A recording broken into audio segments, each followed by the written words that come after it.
একদিন না একদিন সবারই যেতে হবে বাবা।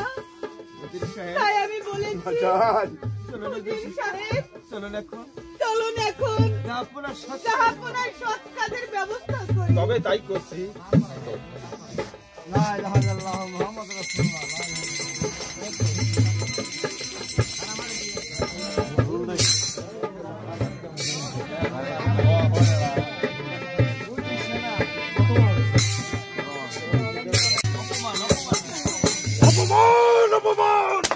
অপমান আমার কিছুতেই সহ্য হচ্ছে না।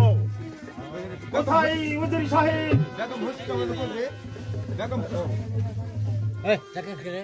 সেনাপতি জাফর আলী খান।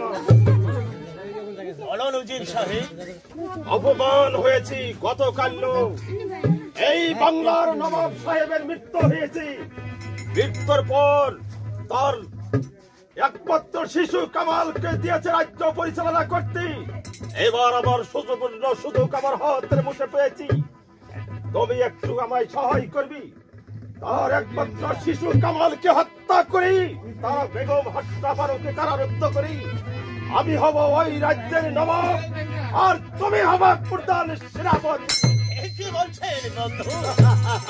আমি তো চলেছি, আমি হুকুমের গোলাম।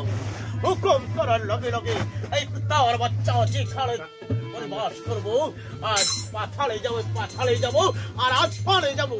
আমি আসমানে চলে যাবো। বন্ধু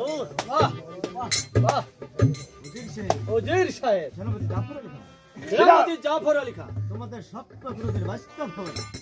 স্বপ্ন কোনোদিন বাস্তব হবে। আর তুমি কি বলতে চাও আমার? ইব্রাহিম, তুমি তা কি বলতে চাও আমার নিকট খুলে বলো। আমি বলতে চাই এই ইব্রাহিম বেঁচে থাকা পর্যন্ত আর ওই শিশু কামালকে এবং কি বেগম হোসনা বানুকে আমি কোনোদিন ক্ষতি হতে দেব। এমন কথা কেমন করে ভাবতে পারলে যে জাফর আলী খান বেঁচে থাকতে ক্ষতি হতে দিবে না? সেনাপতি জাফর আলী খান, এই শয়তানকে এখান থেকে তাড়িয়ে দাও। এই শয়তানের কথা আমার কিছুতেই সহ্য হচ্ছে না। সেনাপতি জাফর আলী খান, একটি কথা মনে করে দেখো, তোমরা ছিলে একদিন রাস্তার ভিখারি, তাই রূপনগরের নবাব তোমাকে রাস্তায় থেকে তুলে এনে তোমাকে চাকরি দিয়েছেন বলে তোমরা সুখ শান্তিতে বসবাস করছো। রূপনগরের নবাব মৃত্যু হতে না হতে তোমরা এই রাজ্যটা হাতের তালে নিতে যাচ্ছ। তাই এই ইব্রাহিম বেঁচে থাকা পর্যন্ত তোমাদের সত্য কোনদিন পূরণ হতে দেব না। তাহলে তুমি কি করতে চাও ইব্রাহিম? আমি আর বিরক্ত করতে চাই। সেনাপতি জাফর আলী খান, বলুন বন্ধু। এই বল, এই ইব্রাহিমের এই তরবারি দিয়ে আর মাথাটাকে চূর্ণ বিচূর্ণ করে দাও এই মুহূর্তেই। তাহলে তুমি ইব্রাহিম প্রস্তুত হয়ে যাও তুমি মৃত্যুর জন্য। আর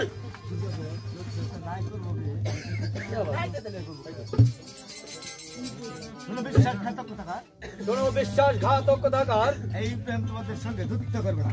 এই ইব্রাহিম তোমাদের সাথে যুদ্ধ করবে না। যুদ্ধ করতে হলে পরে করব। আমি এখন আসি। যাও শয়তান! সেনাপতি জাফর আলী খান, আর বসে থাকা চলবে না। এই মুহূর্তে প্রথম হত্যা শিশু কামাল, তারপর হত্যা বেগম হাসনা বানু, তারপর হত্যা করবো বেগম ইব্রাহিম।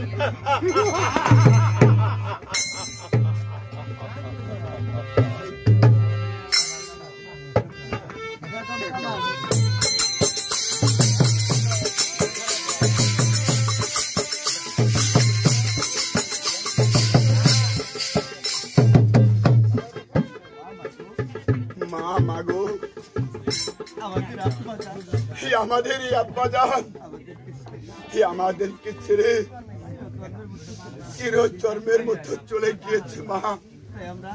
তাই আমরা এই কাকে আব্বা বলে ডাকবো মা।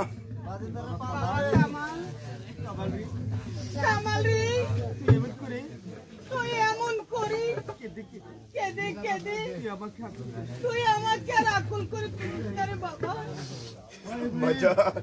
বাবা কামাল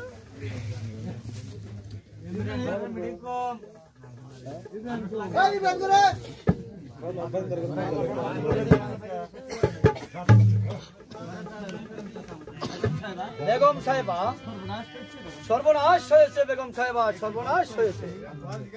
কি সর্বনাশ হয়েছে বাবা ইব্রাহিম? বলো তুমি আমার কাছে খুলে বলো। বেগম সাহেবা এই মুহূর্তে শিশু কামালকে নিয়ে আপনি এই রাজ্য হতে পলায়ন করো। কি বলেছো বাবা ইব্রাহিম? আমি কেন আমার এই স্বামীর সিংহাসন ছেড়ে আমার বাবা কামালকে নিয়ে আমি কেন চলে যাব বাবা? বেগম সাহেবা ওই রূপনগরের নবাব মৃত্যু হতে না হতে ওই বেঈমান জাফর খা এবং কি অমর খা এই রাজ্যকে হাতে নিতে তারা মনে মনে কল্পনা করেছে। তারপর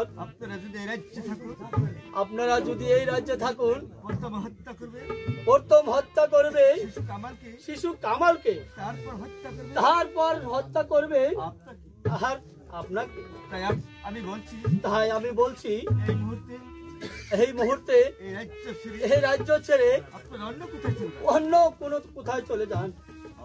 বাবা ইব্রাহিম তুমি যাই বলো না কেন বাবা, যদি মরতে হয় আমি আমার স্বামীর রাজ্যে মরবো বাবা।